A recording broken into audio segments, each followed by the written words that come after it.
Today at Lofty Pursuits and Public Displays of Confection, we're going to make some drop candy using a machine from the late 1800s called a fruit drop roller. This machine was made by Thomas Mills of Philadelphia, and we acquired it from a candy store in Cincinnati that opened in 1848 called Mullane's.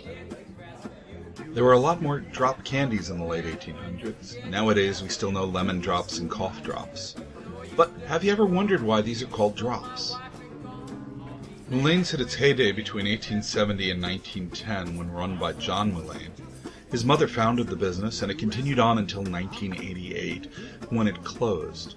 In our collection we have a plaque that was issued to Mullane's for their 100th anniversary in 1948. The machines had not been used for a very long time, possibly since the 1940s. We had to start a pretty extensive restoration process which we developed, and we now provide restoration services for other people with antique candy equipment. One of our prized rollers is a roller that was custom made with John Mullane's signature in it. They used to make hundreds of these rollers, and we had catalogs of different designs. We've acquired quite a few. We're up to almost 100 pairs now that we use on a regular basis to make candy for our customers. There's a lot of brass in each of these rollers. They weigh about 10 pounds a pair, and they're very rare. And one of the reasons we suspect that they're rare is the popularity for using this kind of roller went down sometime before World War II. And during World War II, there were a lot of scrap metal drives. A good quantity of brass would go a long way for defending the troops and making bullets and being used for war effort items. We think there just aren't a lot left because of that. Each pair of these rollers were carefully handmade, and they were indexed with a little arrow to show you how to line them up to make sure both halves matched perfectly. So now it's time to make a batch of candy, and we're going to make a batch of an 1800s flavor that was a secret recipe by Mullane's. They shared it with us when we bought the equipment. It's a flavor called nectar. It's very hard to describe. Sometimes it tastes a bit like pound cake, sometimes it tastes like almonds, sometimes it tastes like other flavors, and it seems to change when you suck on it. It's a delicious flavor, and it's a flavor that translates well into the 21st century. But it's a flavor that we do with these drop rollers that belong to Mullane's out of respect for them.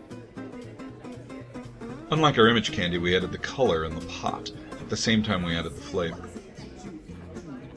Our bars and the candy cooling table from the late 1800s has dropped the temperature of the candy dramatically where it's touched the metal, but it's still about 320 degrees in the center. We have to fold the candy back and forth and then knead it to even the temperature out to an even temperature that we can work with.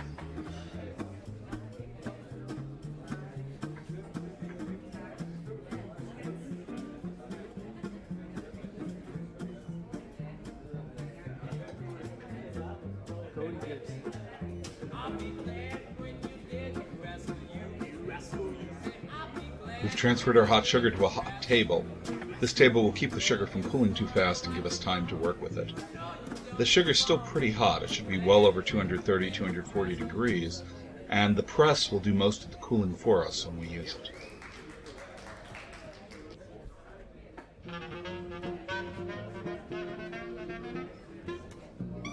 We cut the hot sugar into manageable blocks, and we feed it into the drop roller.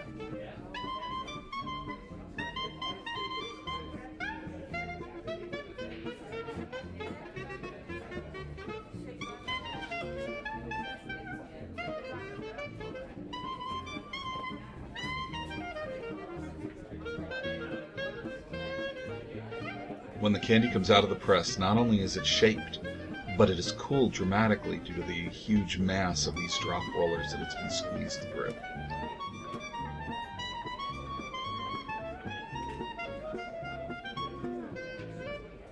We mount the drop roller machine on our candy cooling table, so when it comes out we can just slide it to the back of the table, and the table itself will complete the cooling of the candy, hopefully fast enough that the shapes are not destroyed.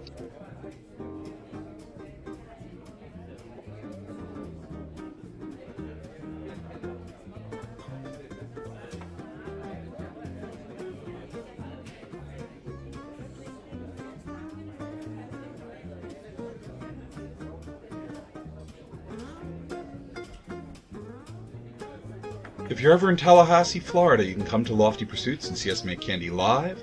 If you'd just like to try our candy, you can go to www.pd.net and order some online. Now to answer the question, why are these called drops? Well, the way we separate them out from the flash that connects the pieces is we pick them up and we drop them. They break into individual pieces precisely cut. Cough drops, lemon drops, fruit drops. It's just named after the action of how we separate the pieces.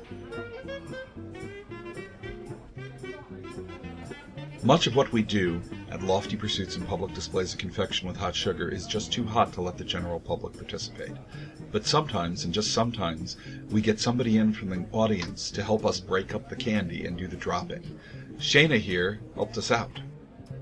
When we drop the candy, loose bits of sugar that are remnants of the flash between the pieces come out, and we sift these out to make the candy crisp and clean, and then it's ready to package.